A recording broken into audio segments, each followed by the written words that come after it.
प्यारे देशवासियों, नमस्कार। क्या आजकल हमारे प्रधानमंत्री महोदय का बोलने का जो तरीका था वो पूरी तरह से नहीं बदल गया है? पूरी तरह से, एकदम से। जब वो 2013 में बोलना शुरू किया था, जब ये पीएम कैंडिडेट बने थे और 14 के चुनाव तक लगातार बोले थे, कभी हवाई जहाज से जा रहे हैं, कभी हेलीकॉप्टर से जा रहे हैं, कभी किसी से जा रहे हैं, और उस वक्त इनका बोलने का स्टाइल बिल्कुल अलग था। आज उसका एकदम उल्टा है। आज किसी भी भाषण में प्रधानमंत्री महोदय ना कभी बेरोजगारी के बारे में कोई जिक्र करते हैं, 2 करोड़ नौकरियां देने का जो कहा था उसका कोई जिक्र नहीं है, ना कभी एजुकेशन के बारे में कोई जिक्र है, ना कभी हेल्थ के बारे में या सेहत के बारे में, जनता की 140 करोड़ लोगों के उसके बारे में कोई जिक्र है, ना कभी काले धन का कोई जिक्र है। यानी आप देखिए कितने दुख की बात है, कितने लंबे लंबे वायदे थे। उस टाइम इन्होंने बोला था कि हम 100 स्मार्ट सिटी बनाएंगे, उनका आजकल कोई जिक्र नहीं है। आदर्श गांव एक एक सांसद को 2-2 दिए थे इन्होंने, 2-2 आदर्श गांव बनाने थे।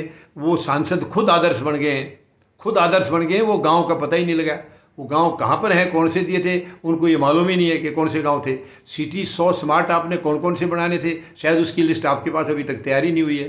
कितने दुख की बात है, कितने दुख की बात है। काला धन, काला धन देखिए आपने 5 साल तो पहले निकाल दिए, कोई जिक्र नहीं है। एक एसआईटी का गठन तो कर दिया आपने शपथ लेते ही, लेकिन वो एसआईटी यूं की यूं रखी रही है, कोई एक्शन उसके ऊपर आगे नहीं बढ़ा है। और अभी फिर आ रही है बातें कि स्विस बैंक ने आपके साथ में काले धन की पूरी लिस्ट आपको जो है शेयर की है।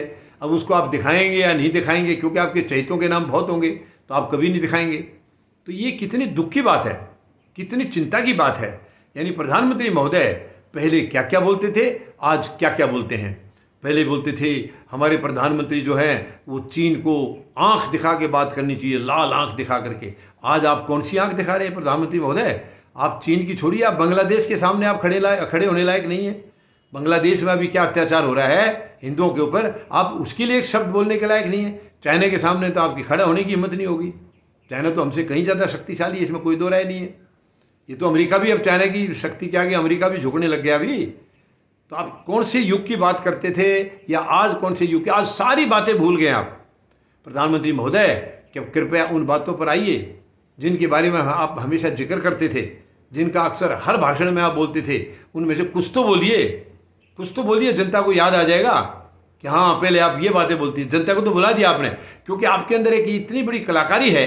आप बेवकूफ़ बनाने के लिए आपसे ज़्यादा कोई एक्सपर्ट नहीं मिलेगा धरती के ऊपर, दुनिया के अंदर कह रहा हूँ मैं। आपसे ज़्यादा एक्सपर्ट बेवकूफ़ बनाने के लिए और कोई नहीं है, कोई पैदा ही नहीं हुआ है।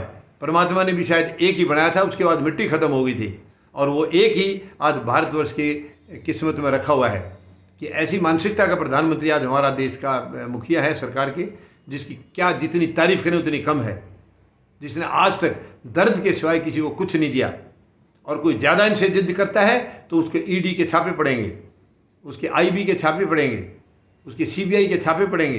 कितनी दुख की बात है। और फिर भी कुछ बात मतलब इनके ठिकाने नहीं आई तो उसके बाद उसको मौत की घाट भी उतरवा देंगे, ये जेलों में डाल देंगे। कितनी चिंता की बात है, कितनी शर्म की बात है ये देश में आज हो रहा है। क्या इन्हीं चीज़ों के लिए भारतवर्ष जाना जाता था? क्या यही है हमारी धरोहर?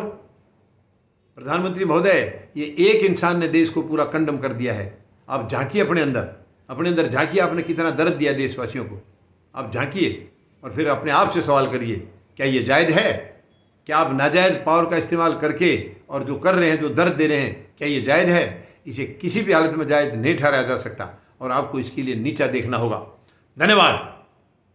जय जवान, जय किसान, जय हिंद।